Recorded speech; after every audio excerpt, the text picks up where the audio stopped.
Nigeria, a case of a failed colonial experiment in Africa. By Drive, Omo Omoruyi, Visiting Professor, Political Science, Lincoln University. Madam President, I wish to precede this presentation with two preliminary observations.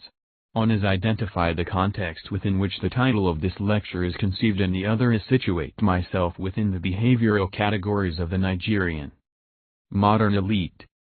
Interpretations of the current crisis in Nigeria can be grouped into four categories. 1. That Nigeria is a rogue state, run by cheerful rogues. 2. That Nigeria permanent military junta is accused of various human rights violations. 3. That Nigeria is in the category of Colombia in drug business. And 4. That Nigeria is on the verge of collapse. My lecture will concentrate on the fourth, and I shall attempt to isolate the warning signs of the state collapse, which I shall trace to the original design of Nigeria to show that Nigeria was erected on sand and it was implemented on injustice from 1914 to date. Purpose of this lecture is to sensitize Nigerians and lovers of Nigeria on how to cope with the problems. Nigerian state must be renegotiated.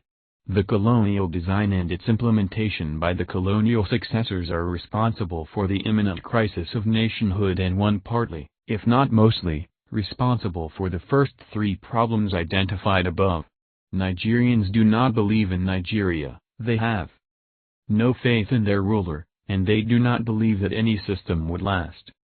The second issue is to situate myself within the four behavioral categories which seem to be emerging in Nigeria today among Nigerians. The first category is made up of pro-democrats, which is made up of those who want June 12th, or nothing, and those who would not tolerate one extra day of the military. But the number in this category is thinning down because their leaders have been victims of state terrorism, detained, driven into exile, and killed or wounded. Second is the category of disillusioned Democrats, who suffered many indignities in the hand of the military. They saw how the political class collapsed and betrayed their followers since 1993. Some of them trusted the military in the past and worked hard to design and implement the program of democratic transition. This category seems to be getting more and more members from the category of pro-democrats. But its strength is also, however, decreasing because the international community seems to be listening to the lies of the military junta because of oil. The third category is made up of the militiation coined by an American journalist in Boston to describe the growing number of Nigerian politicians who believe in and are working for permanent military rule in Nigeria. This category is made up of those who have no faith in the ballot box and in their capacity to get into political office through the process of one person, one vote. This category is getting bigger and bigger every day in Nigeria. They represent the military at critical international fora, arguing the case of the military junta. The fourth category seems to be made up of those who say military or politicians, who cares? They constitute the class called in Nigeria, Agip, meaning any government in power. All the Nigerian traditional rulers, unfortunately, businessmen, drug dealers, professional office seekers, etc., constitute this class.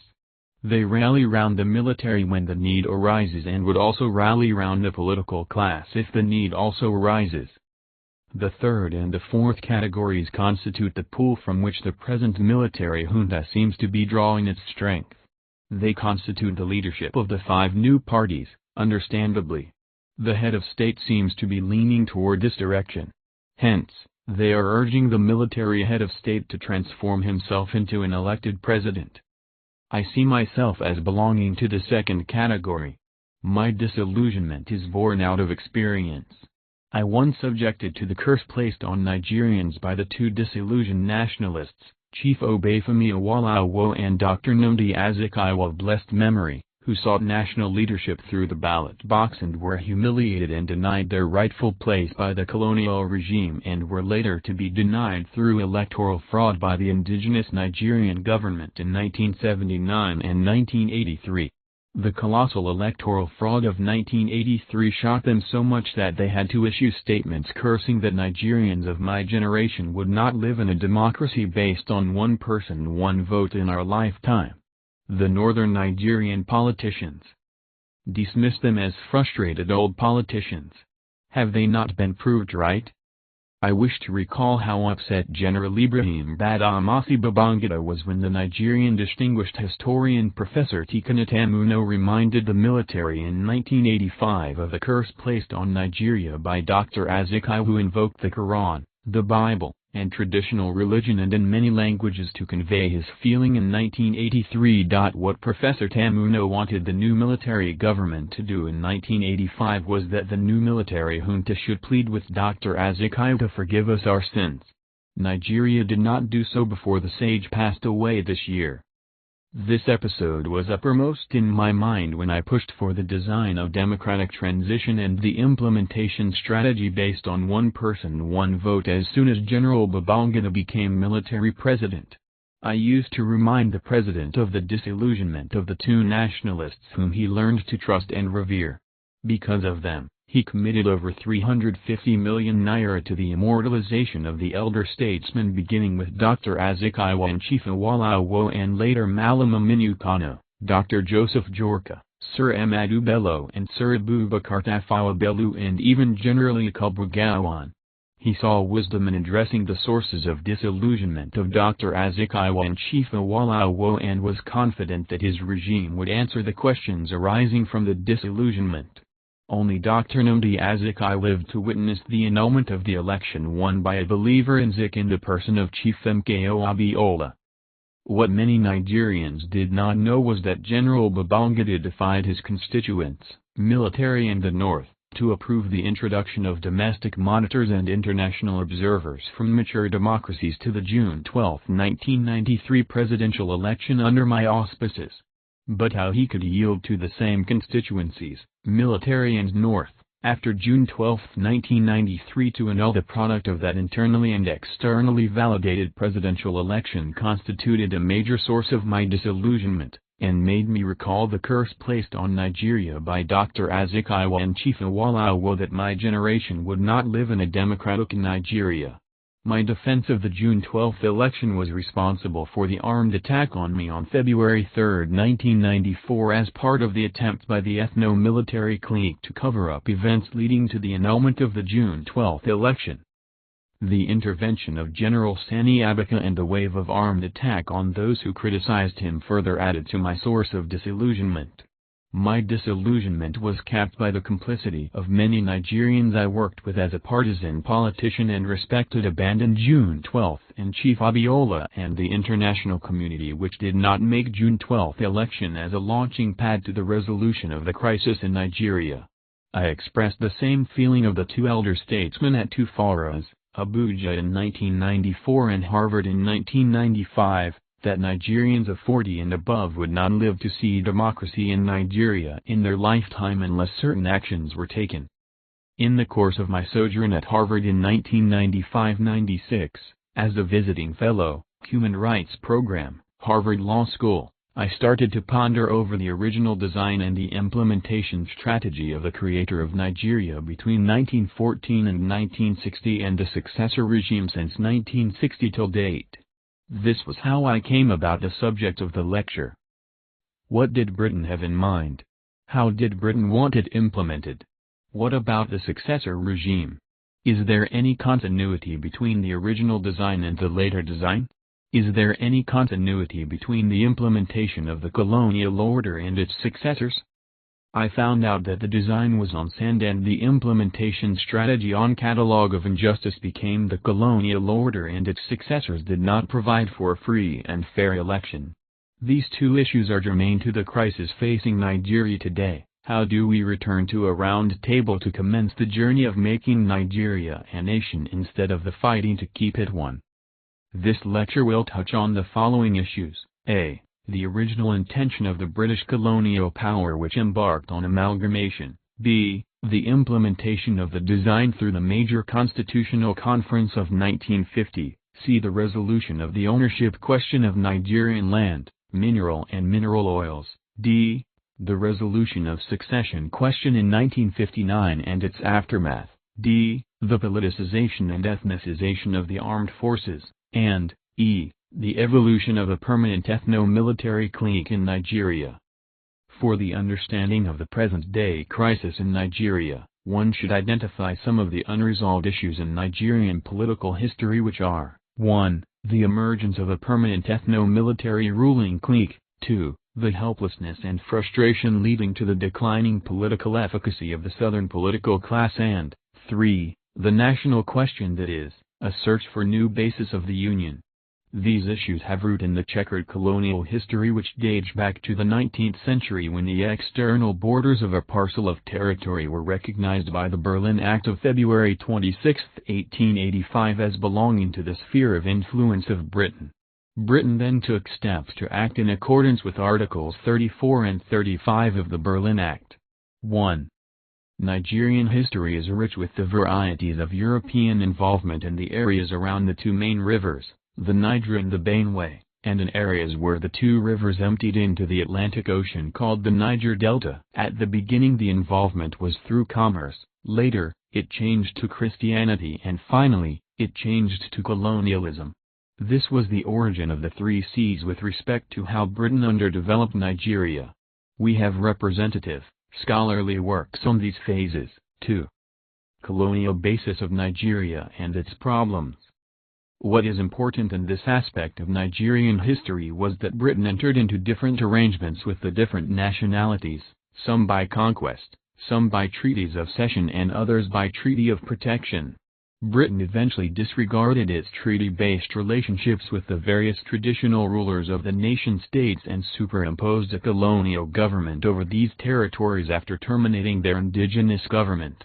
Put in the present context, the states were empires for the Yorubas, the Ibos, the Hausa, the Edas, the Oganis, the Ijaws, the Ibibios, the Kanyuris, the Ifoks, the Tivs, etc., which were relatively autonomous political and economic entities before the advent of the British colonialism, were reorganized into artificial political entities. A review of how this was done will be helpful. First, let us examine the amalgamation episode. The two artificial protectorates, North and South, were created, and later it was followed by the grand design of Britain to amalgamate the two territories in 1914 without consulting the rulers and peoples in the two areas. The plan for amalgamation was hatched in London by Lord Harcourt, the then colonial secretary, as revealed in his famous after-dinner speech before the Corona Club on June 17, 1913. In that speech, Lord Harcourt announced, "We have released northern Nigeria from the leading strings of the treasury. He, promising and well-conducted youth, is about to effect an alliance with a southern lady of means, underline as mine." Lord Harcourt went on, "I have issued the special license, and Sir Frederick Lugard will be performing the ceremony. May the union be fruitful. Underline as mine 3. This was the original design of the British government, and Sir Frederick Lugard was named the first Governor-General of the two protectorates, and with the firm directive from the Colonial Office in London to marry the two protectorates, with the North as the husband and the South as the wife. This was the beginning of Northern domination over the South.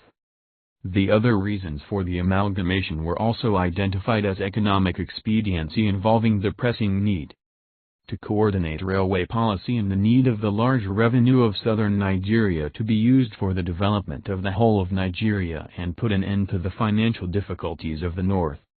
The foregoing was the original design of the British colonial government for Nigeria, and the subsequent decision by the implementers were in furtherance of that design. Amalgamation was followed by 3 other colonial policy measures. First was the naming of the amalgamated territory, Nigeria, by Lugard's wife. 4. Second was the division of Nigeria into 3 unequal artificial political regions, North, East, and West, in 1946 by Sir Arthur Richards. And third was the handing over of the minority nationalities to the majority groups in the 3 artificial political units by successive British colonial administration. Nigeria at independence on October 1, 1960 had 3 regions, North, East, and West. The House of Fulani was to dominate the minority nationalities in the North, the Igbo was to lord it over the minorities in the East, and the Yoruba assumed the political overlord over the minorities in the West. The agitation for political homes by and for the minorities in the 3 regions before independence fell on deaf ears. Britain refused and instead landed the country before independence with the Bill of Rights or Fundamental Rights in the Nigerian constitution to address individual rights when the problem the minorities canvassed had to do with their group, ethnic or nationality rights. 5. Sir James Robertson, the last colonial governor-general of Nigeria, 1955–1960, considered his treatment of the claims of the minorities as one of the colonial failures. 6. I was privy to how Ken Saro-Wiwa, the minority rights advocate in Nigeria, who was brutally executed by the military regime on November 9, 1995 in Nigeria, used to agonize over the colonial injustice in his home area, Ogoni.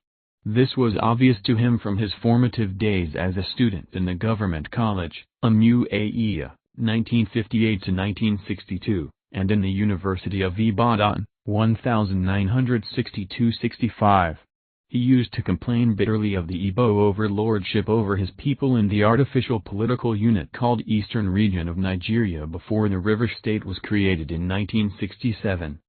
7. Before he was arrested in May 1994, he used to complain bitterly to me of the plan of the House of Fulani to take over the oil wealth of Nigeria and commence the full-scale internal colonial rule over the South, and I still can visualize how he sprang from his seat at Mikanaga Hilton Abuka and said, "Imo, we must not let this happen, we must fight it." He appealed to me to plead with the president to stop such a plan. 8. His fear was re-echoed in the Constitutional Conference in 1994. When a member from the North confessed that the North would fight anyone in Nigeria who attempted to deprive them, the North, of their control over oil wealth. 9. The death of Saro-Wiwa should be seen in that context. He touched on the lifeline of the ethnos-military clique, hence the appeal by the world bodies that his life should be spared fell on deaf ears. As Chinua Achebe rightly put it, he died the day the free and fair election was annulled. 10. This is what the world human rights organizations do not seem to appreciate, that the appeal to the military junta would not have been necessary if June 12 was not annulled. Democracy does not behave the way the junta did. Land and mineral oil ownership question in the South. The controversy over land started first with the Treaty of Cession of 1861 between the British government and King Dosimo of Lagos, under which Britain claimed to have acquired ownership of lands around present-day Lagos by virtue of Section 1 of that treaty, which reads as follows. I, Dosimo Do, with the consent and advice of my council, give, transfer, and by these presents grant and confirm unto the Queen of Great Britain, her heirs and successors forever, the port and island of Lagos, with all the rights, profits, territories, appurtenances whatsoever thereunto belonging, freely, fully, entirely and absolutely. 11. Subsequent ruling by the Judicial Committee of the Privy Council held that both sovereignty and land passed to the Crown under the street and ignored the fact that indigenous land was inalienable. 12. The second development was the transfer of land by the Royal Niger Company to the British Crown. The Royal Niger Company, a charter company which acquired various tracts of territory on either side of the River Niger from the local chiefs, subsequently decided to pass them on to the British government.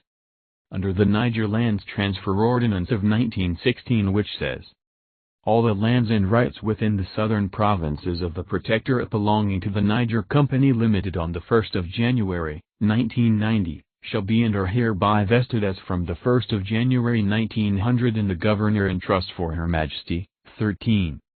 It should be noted that Ogoni, the home of Ken Saro-Wiwa, is in the Niger Delta. It was part of the land affected by the transfer in 1916. Other areas of the South were earlier acquired, gradually culminating in the exercise of Crown jurisdiction over these territories under the Native Land Acquisition Proclamation, 1902, and the Crown Lands Management Proclamation, 1906. Crown lands were defined as all lands and all rights in and overland which at any time or after the commencement of this proclamation are vested in trust for and otherwise belong to His Majesty, his heirs and successors. 14. This Crown's claim over the land by virtue of the one-sided proclamations had implication later for the proprietary rights over minerals which the British resolved in her favor by enacting the Minerals Ordinance of 1945. Section 1 of that ordinance provides as follows. The entire property and control of all minerals and mineral oil, in, under or upon any lands in Nigeria, and of all rivers, streams and watercourses throughout Nigeria, is, and shall be vested in the Crown. 15. Another unusual twist in the acquisition episode is the false dichotomy between land and minerals. Section 18 of the Interpretation Act of 1964 specifically says that land does not include minerals. But this is at variance with the customary law, which makes no such distinction and in fact which subsumes minerals within the land. According to Elias, this appears to be the practice in Britain too, and he cites Section 205(1) of the Law of Property Act 1925, which defines land to include land of any tenure, and mines and minerals. 16. To buttress his point. Why was this false distinction made to the Nigerian statute? This is another source of injustice. The affected people are the minorities and not the majority's ethnic groups. The implication of this law is far-reaching. In Nigeria, the community or an individual may have land, but if oil is found in it, it belongs to the crown and his heirs or successors, and the family is made to vacate the land even if it is his family burial ground. Compensation is only paid for the loss of that land and not for the mineral oil found in it. The Ogoni people and people of the oil-producing area suffer from this false dichotomy. They receive compensation once for the loss of land and for cash crops when they are evicted from their community or ancestral land. What then happens to them and their children? Government or the oil companies do not care. There is no alternative farming or fishing area for this generation and the coming generations. What does the chief or the traditional ruler do with the sum of money? He may take a second or third wife and may turn himself into a PR man in the service of the oil company. There are many of this kind of people in the service of the oil companies in the Niger Delta called vultures by Sorowiwa. Dr. Nnamdi Azikiwe opposed these ordinances initially as obnoxious, and his opposition even formed part of his campaign against the colonial rule in the 1940s, but he reneged when it became obvious that the eastern region which he later headed would succeed to the proceeds of oil by the principle of derivation. 17. It was the crown ownership of land, mineral and mineral oils which deprived the peoples of Nigeria wherever they were located of their rights over their economic mainstay land, minerals, and made it possible for the colonial authority in 1937 to assign the entire land mass of present-day Nigeria, about 357,000 square miles, to Shell Darchi and later Shell BP. British colonialism and Shell had the same roots, and their conduct and behavior could not be different. This colonial angle to Shell dominance of Nigerian oil industry also had a racial undertone. It should be noted that Shell was originally Dutch, the same people who perfected apartheid in South Africa. If they had found oil in large quantity before independence, the history of Nigeria would have been different today. 18. Succession claims of three big nationalities and favoritism of British resolved in favor of North. The next phase in Nigerian history involves the succession claims of the three major nationalities, Hausa, Fulani, Yoruba, Igbo, during the colonial period. It centered around who would succeed the colonial government between 1955 and 1960. The three main political parties which were formed to advance the claims of the three groups were the Northern People's Congress, NPC, the National Council of Nigerian Citizens, NCNC, and the Action Group, AG. They were not only exclusive, but they subjected themselves to the manipulation of the colonial Governor-General, Sir James Robertson, before power was eventually handed over to a northerner, Sir Abubakar Tafawa Balewa of the Northern People's Congress, NPC, in 1959, a year before independence. Again, Sir James Robertson was a shrewd implementer of Northern rule. He was especially recruited by the British government because of his experience in the Sudan with identical situation in Nigeria. He is on record as confessing that he did not handle this phase well to the satisfaction of Dr. Nnamdi Azikiwe and Chief Obafemi Awolowo. Sir James confessed that he called Sir Abubakar Tafawa to form the government in 1959, who assured him he would get a southern group to work with him. He did this before the results were released in full, and that he did this because the Sultan of Sokoto, the leader of NPC to take the North out of Nigeria. 19. The model of a free and fair election sold to the successor regime the North was that the result of any election would just have to be tailored to suit the anticipated outcome. What could Britain have done in 1959? The three parties should have been invited. Britain missed the opportunity to form a government of national unity that would have ushered in independence in an atmosphere of intergroup trust. Sir Abubakar chose Dr. Azikiwe and dumped Chief Awolowo and thus commenced the politics of inclusion and exclusion. It should be noted that Sir Abubakar even wanted to go back on the promise to Dr. Azikiwe because having disarmed and separated him from Chief Awolowo when he asked Sir James Robertson to stay on as Governor-General for an extra 2 years beyond October 1, 1960. Again, this was not known to Dr. Azikiwe or the NCNC, who thought that Dr. Azikiwe would succeed to the position of Governor-General on November 16, 1960, Zik's birthday. Sir Abubakar was not interested in working with the South through the NCNC but through his personal nominees from the NCNC and from the Action Group. This would have been done by causing a split in the NCNC and a split in the Action Group. This was the strategy. 20. What Sir James Robertson did in 1959 was in furtherance of the colonial policy dating back to 1912, which was well articulated on June 17, 1913 by Lord Harcourt, who in London first proposed the marriage of the Northerner, the promising and conducted youth, and the Southerner, the Southern lady of means. Sir James Robertson also stated in his book how he prepared Sir Abubakar Tafawa Balewa in the late 1950s for the position of leadership of Nigeria by sharing with him sensitive security issues about British interests in Nigeria, and how he, Sir James, unofficially and unconstitutionally assigned defense, police and foreign affairs matters before independence to Sir Abubakar. 21. This again was not known to Dr. Azikiwe and Chief Awolowo. This was the origin of the northern domination of the Ministry of Defense before and after independence and the eventual ethnicization of the Nigerian armed forces. By the rule of succession, the Northern People's Congress, NPC, the party of the North which had no elected member from the South in the House of Representatives, succeeded to the British colonial power in Nigeria in 1960 and became the successor of the British Crown in Nigeria. Sir James Robertson was bent on implementing the succession plan of the British colonial policy. He preferred the men of highest integrity, Abubakar, to the cheerful rogue and noisy and argumentative Southerners. This was still the position of the British government during the events leading to the June 12 crisis. It should be emphasized that this succession also included succession to the ownership rights over land, minerals and mineral oil and the British interests in Nigeria including Shell BP. The Civil War of 1960s, the annulment of the 1993 election, the state terrorism in the oil-producing areas culminating in the brutal execution of Sir Owiwa are partly, if not wholly, as a result of oil money. The coalition government in 1959-64 between the NPC and NCNC, and the accord in 1979-81 between the National Party of Nigeria, NPN, and the Nigerian People's Party, NPP, was in furtherance of the husband and wife relationship with the Northerners, the husband and the Southerners, the wife in the language of Lord Harcourt. 22.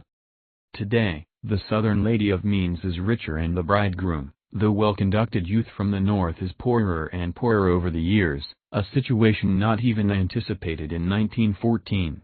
Hence the husband in the typical Nigerian fashion would ensure that the relationship is maintained at all costs, even if it means killing the bride in order to take over her wealth. Vote can change this relationship. In fact, the former secretary to the government of the Federation, Alhaji Aminu Saleh, once invited me to his office when I was the Director General of the Center for Democratic Studies in June 1994 to persuade me to rethink my position that one person, one vote was the irreducible minimum for the installation of a democratic government in Nigeria. 23. The various constitutional conferences organized by Britain, especially the first of 1950 at Ibadan, before independence, did not change the power relation between the North, the husband, and the South, the wife. The Civil War and its aftermath only strengthened the position of the North through the instrumentality of the armed forces which successfully transformed the Nigerian army through the promotion of the northern hegemony. The Civil War also permanently divided the South into Yoruba, Igbo and minority groups, and the division was not helped by the policy of divide and rule. This policy of divide and rule was worked out in the 1950s by the British colonial administration under Sir James Robertson, who made sure that the Yombas through the Action Group were excluded from the independence government in 1959, which was to be made up of the Party of the North and the Party of the East. Sir James Robertson in 1974 confessed that it was this faulty resolution of the succession crisis that set in train of events leading to the fatal developments of January 1996. 24.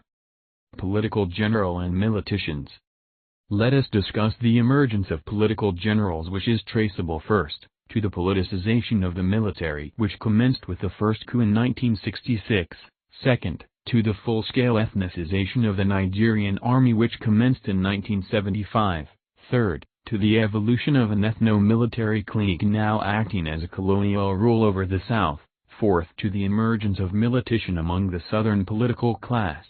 25. This was a term used to describe those who were working for the continuation of the military and government and who have lost confidence in themselves or their faith in one person, one vote. Ethnicization of military by design and not by accident. The policy of ethnicization started with the introduction of quota in recruitment in 1961. The plan was articulated by the first Hausa, Fulani Minister of Defense, Alhaji Muhammadu Ribadu from Adamawa. It was he who also initiated a policy of recruiting more young northerners from the secondary schools in the north with the sole purpose of changing the character of the army, which at independence was heavily dominated by eastern Nigerians. 26. The second coup in 1966 was also used to eliminate the Igbo leadership in the Nigerian army, which initially was taken as a revenge for the death of key Northern Army officers in the first coup. The second coup offered the North the opportunity to commence the promotion and deployment in the army which gave the leadership of the army to the North. The history of Nigerian army shows that Ribadu, Adamawa, and Anuwawada, Kano, in the First Republic, laid the groundwork for the northern takeover of the Nigerian military. This was perfected by General Gowon quietly during and after the Civil War, 1967–75, and through General Bissau, Plateau, Professor I. Abubakar, Adamawa, Alhaji Akani Aniani, Kwara, General Damkat Bali, Plateau, and General Sani Abaka, Kano, who served as Ministers of Defense from 1975 to date. The ethnicization of the Army service chiefs from 1975 distorted the seniority structure in the Army and permanently reserved that office for the northern officers to date. It is a fact of Nigerian political history that 1. Since 1960, the Ministers of Defense by design and not by accident have been from the North. 2. Most if not all the chiefs of Army staff since 1975 have been from the North. 3. The two other services, Air Force and Navy, where non-Northerners are occasionally allowed to be service chiefs, are by design technically dead with no serviceable aircrafts and ship and equipments. 4. Command and staff positions in the Army, Navy and Air Force are by design filled by those who are personally loyal to the Northern leaders, military and civilian. 27, and 5. That the military academies socialize young officers to believe in military hegemony over generations of the political class, terrorizes. They are witness to how the military junta jails, detains, humiliates, uses and abuses civilians since 1966. 28. Democratization must start from the present military junta and nowhere else. The foregoing analysis demonstrates that the Nigerian army is an army of occupation with all the characteristics of a colonial government and which adopts the tactics of the dreaded apartheid regime of South Africa. Consequences. Southerners are not only denied leadership in the army, they are also denied their democratic rights. They are made to serve the North, military and civilian, permanently.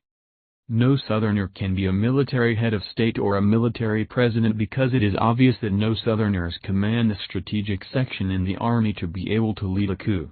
A Southerner can only be a tool in the hand of the highly politicized and ethnicized Nigerian army.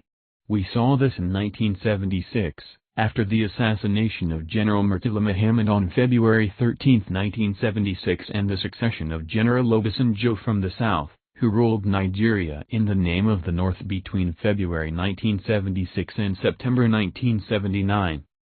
No Southerner can be president through election, because the politicized and ethnicized military would not allow it.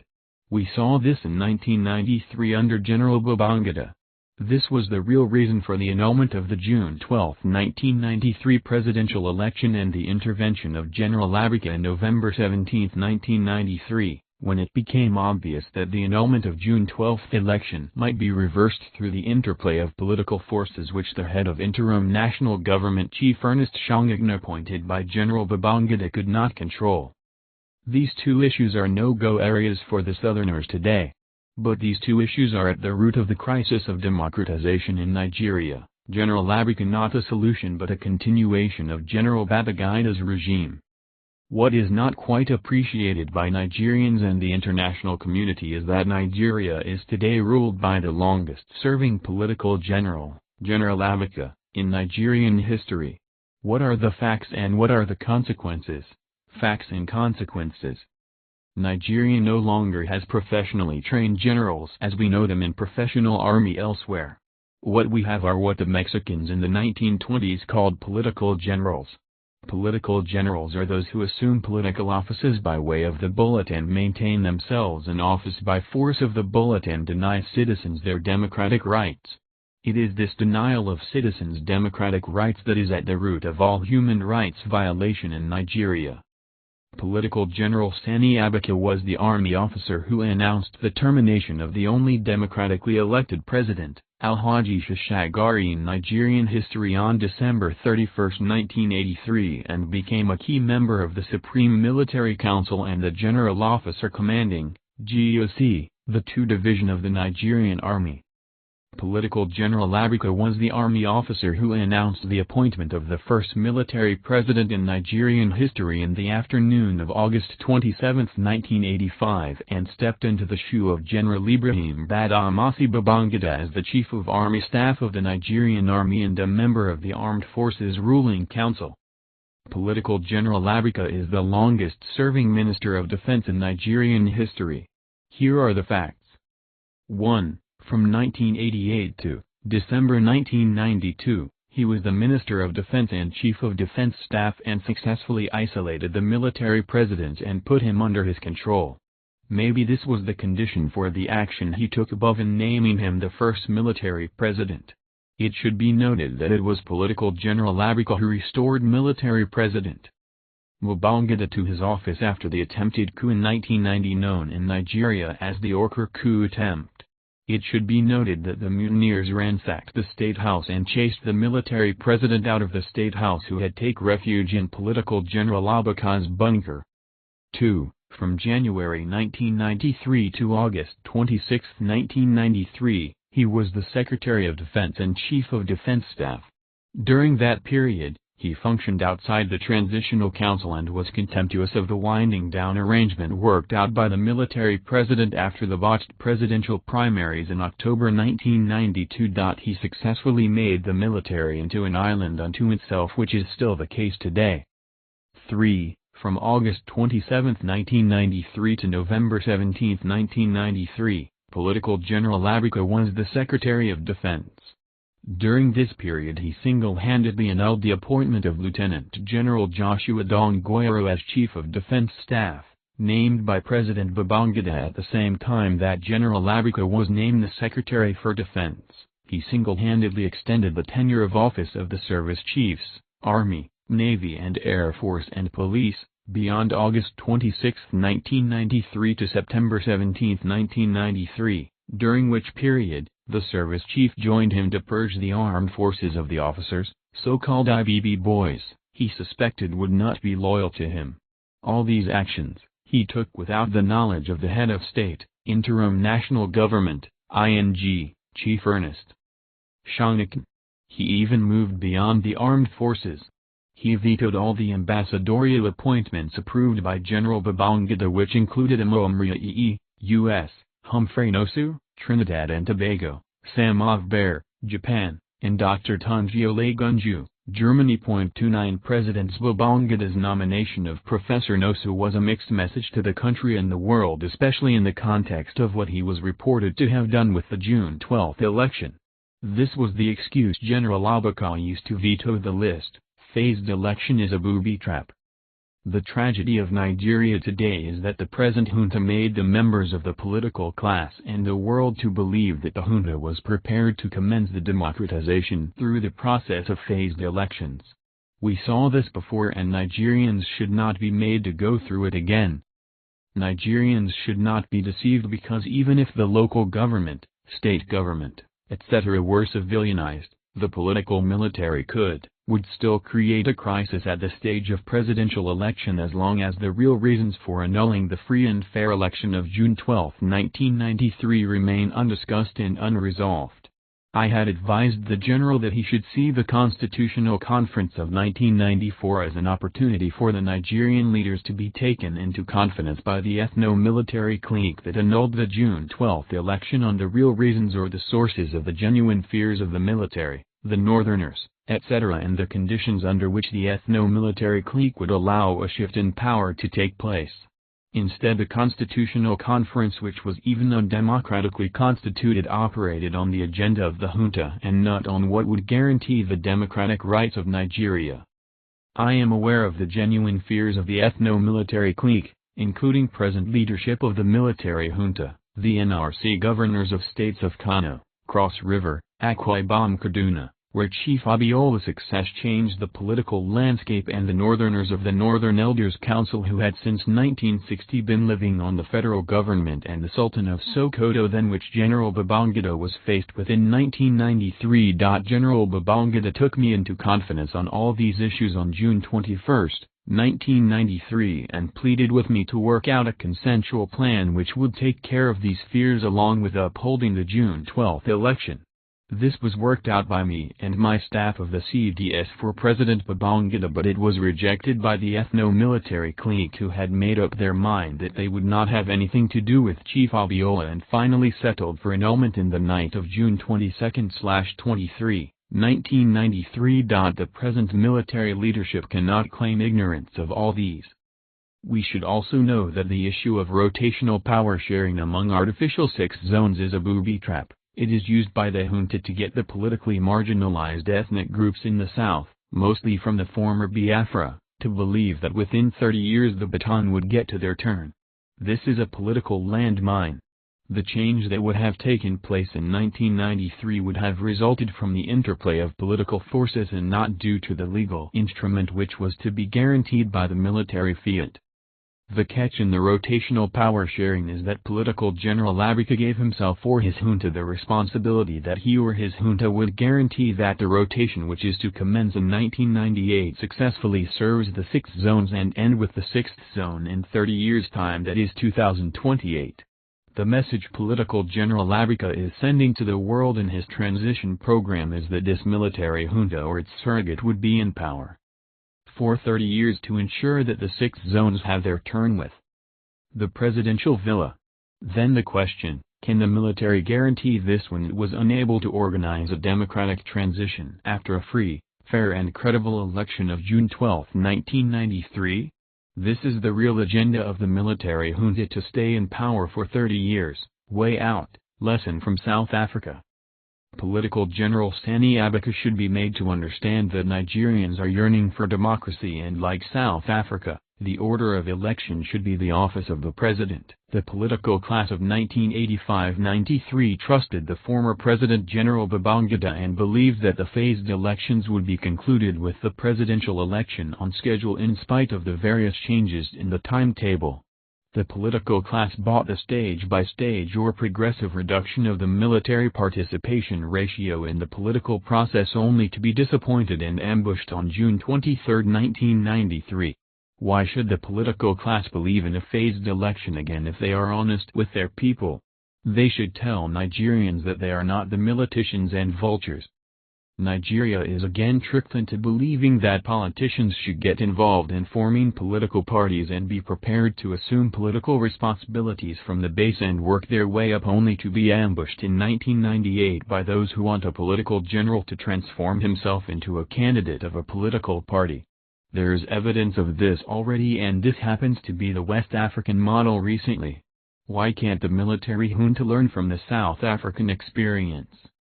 The former apartheid president of South Africa should have told the people of South Africa that Dr. Nelson Mandela and the South Africans should commence the democratic transition from the base local government in 1994. Did Nigeria not see how the process worked beautifully in South Africa when the presidential election, National Assembly election and provincial elections were held on the same day, and how the local government election came 2 years later under the auspices of the democratically elected government?